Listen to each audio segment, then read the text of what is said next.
treason. But let me say further to emphasize this point before I bring in CC. The part claimed by Venezuela, wrongfully and falsely, Essequibo, 2/3 of Guyana, as Regional Police Divisions 1, Regional Police Division 2, Regional Police Division 7, Regional Police Division 8, and Regional Police Division 9. I think there's 5 I call. So here you're going to have a situation now where police vehicles in those divisions in an area claimed by Venezuela are going to have Spanish marking on the outside, and the police stations are going to have Spanish signs inside. Now, if that is not madness, tell me what is. If that is not madness and if that is not a treasonous act, tell me what is. I don't know what is. Again, I repeat, 5 of the police divisions are in Essequibo, the area claimed by Venezuela, wrongly so. And you are going to now write Spanish on the side of those police vehicles and have Spanish signs inside those police stations. And you want to tell me that is not madness, brother? That is not madness. This thing is very upsetting. And as I've said, this is an issue that cuts across race, cuts across religion, cuts across politics. This is Guyana. This is Guyana. Guyana should not be selling out. And this is a clear case where it can be seen, despite what they try to, the propaganda they try to push and all of that, it's a sheer rubbish. But let me bring in CC and then I'll come back. CC, I'm sure you want to say something further on this issue, more on this issue. I have to, because it is deeper than the face surface, Paul. It is, they have a hidden political agenda. Let me repeat, a hidden political agenda. And let me make it clear, I am apolitical. I don't belong to any political party. Since 1973, when I became an eligible voter, I have not voted for any political party at any national or regional election. Well, let me put things in proper perspective here, Paul. Now, looking at things at it politically, the PPPC, or whether I know it's PPC, but let's call it the PPP. They have their political stronghold in Region 2, Region 3, Region 6. PNC, Region 4, and Region 10. They have what we call spin votes, Region 1, Region 7, and Region 8. To a lesser extent, Region 9.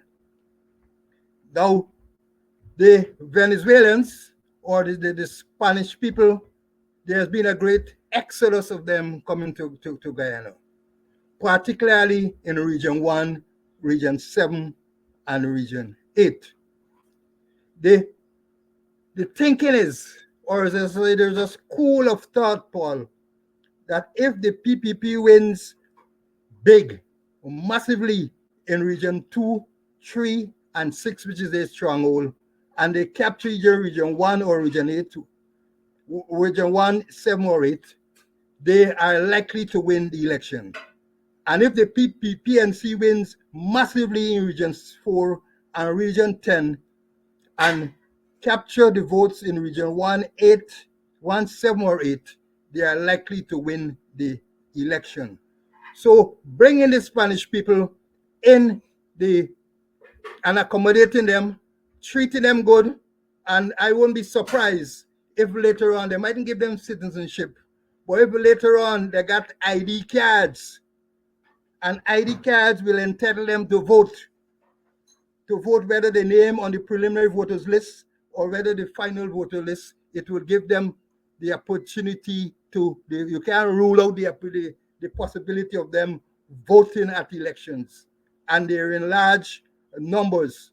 So remember at the last election, we hear people sharing out ID card outside polling station on the East Coast and because of West Demerara.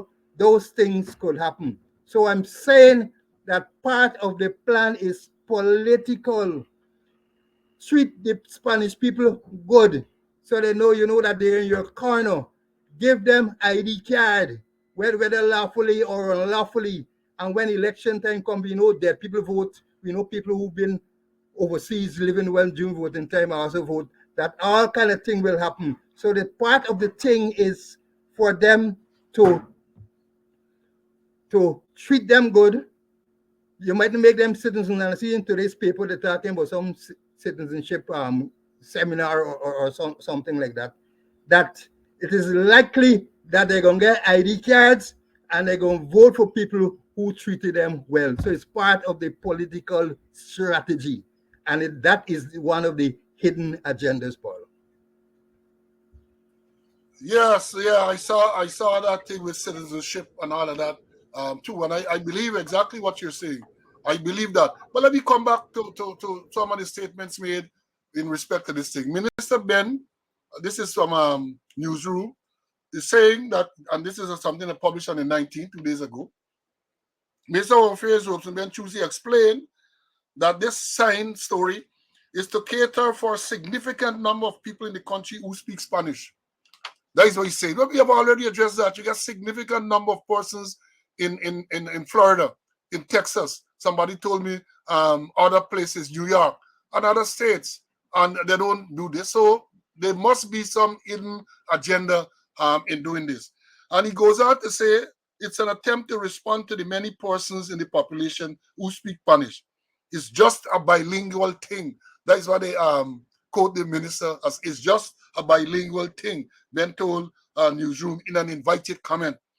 Ben is further alleged to have said to them, he said the move is a little trial. Hear what the Minister of Home Affairs, Robson Ben, is quoted or is reported in Newsroom. I know Newsroom is one of their news machines, saying that he is quoted as saying, the move is a little trial as the force works on ideas to cater for Spanish-speaking persons who are in the country, many migrants from neighboring Venezuela.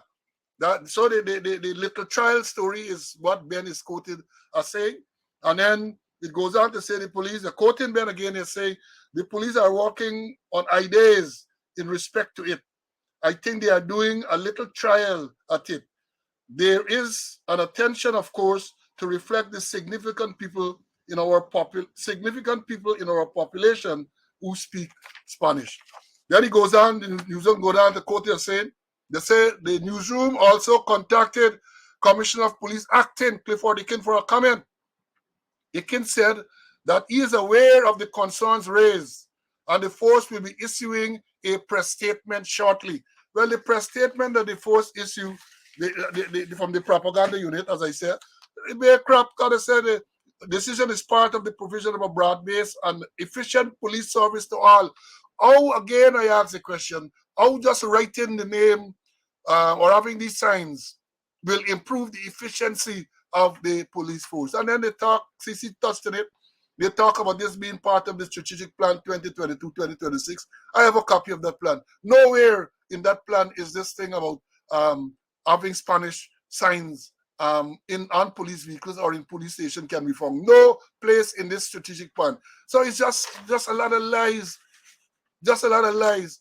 And I am saying this again, that this issue is one that no patriotic Guyanese should let up on. This thing must be moved. This thing must change. This thing must change. This Spanish on the side of the police vehicles, this Spanish writing in police station must be changed. We must demand that it be changed, especially since it seems to have been an arbitrary decision. No discussion. I have some question here that I want to ask. Right? I have some questions to ask. First of all, let me check my notes and tell you what are the views of the National Security Advisor on this issue. We have a National Security Advisor, Gerald Govaya, is a National Security Advisor. I would like to know what are his views on this subject. I would like to know if he had a say, if he does not see that this thing is likely to impact on national security. Because here again, I must emphasize, this is not only about Spanish. This is about the fact that our only Spanish-speaking neighbor, Venezuela, has maintained their claim to excuse me, to 2/3 of Guyana. The entire Essequibo, they're claiming as theirs.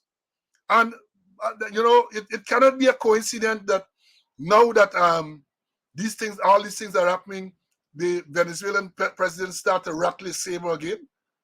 Rattling his saber, came out with a statement 2 days ago, stating again, reaffirming that Essequibo belongs to Venezuela. One of the comments on the short clip in Spanish that I spoke about on the Speaking Out page was a source in one of the comments that Essequibo is part of Venezuela. That's what they're saying. I understand that even in the schools in Venezuela, they teach that Essequibo, however they call it, is part of Venezuela. They have maps in Venezuela showing that Essequibo, our Essequibo, is part of Venezuela, and I'm gonna roll up my sleeve. These morons that we have cannot see that is perhaps giving legitimacy. Having Spanish on the police vehicles, especially vehicles that are going to be in Essequibo, right? Having Spanish writing and signs in police station, they can't see that is lending legitimacy to this spurious claim by Venezuela. This thing is so upsetting. They get National Security Council and they have all these people at these levels. Have they had a say in this? Was this thing deliberated and look at the pros and cons? Did they do that? As again, I say, my information, it was an arbitrary decision. A man get a brainwave and call us, hey, put the signs in Spanish. Let's have Spanish signs in all the police stations, despite what they say, because that's what the police release said. This is not me saying so. The police release said they want to put these things in all the police divisions and perhaps all the stations as well. That is what they're doing. And people cannot see. These people we have leading us. And I'm saying, again, it cuts across all the divides you can think about. And we should come out and demand a reversal of this foolish and treasonous policy. We should. CC, let me hear your views further. Paul, this thing extending Hicken was a strategic plan, and it fits neatly into the Spanish issue. Let me make the point. You remember the extended squatter was sent to the Ministry of Citizenship under Winston Felix, specifically to deal with the Venezuelans, to deal with the Spanish people in Region 1, 7, and 8, and sometimes in Region 2 and 3. He knows them. He knows where they are. And remember, after the government change, they're moving from there, put him at ups, and now he's elevated to the position, to a squatting position. The thing is that he said, and he told me personally, that David Granger government was a one-shot government, a one-term government. And when David Granger government loses power, he will be appointed commissioner of police. He said he and the vice president are personal friends, and the vice president tell him that he's going to turn commissioner. So they have this Spanish thing, and he would be heading it. He is the man who will be running with it as the head there. So it has the political issues. And then again, if you're going to make a policy statement like that you have Spanish in schools, Spanish at the police station, Spanish in the vehicles, and the police got to be involved there in dealing with these Spanish people. You have your man there. You have the extended squatter. And remember, he said, and he told all the deputy commanders that he has been extended till after election. So I'm saying that the strategic plan of this Spanish thing is an election tactics, is an election strategy. And if you're going to deal with Venezuelan issue, remember Venezuelans said 2/3 of Guyana. I don't know what advice the Central Intelligence Agency, because we have a Central Intelligence Agency in Guyana that brief the presidents every week. And they should be able to tell the president. I remember when I was doing security with the FBI, the first thing they say when you have issues like territorial issues, you deal with the leader has to deal with the DIME. You deal with things diplomatically. You look at your intelligence, you look at your military might, and you look at your economics, that you deal with your dime.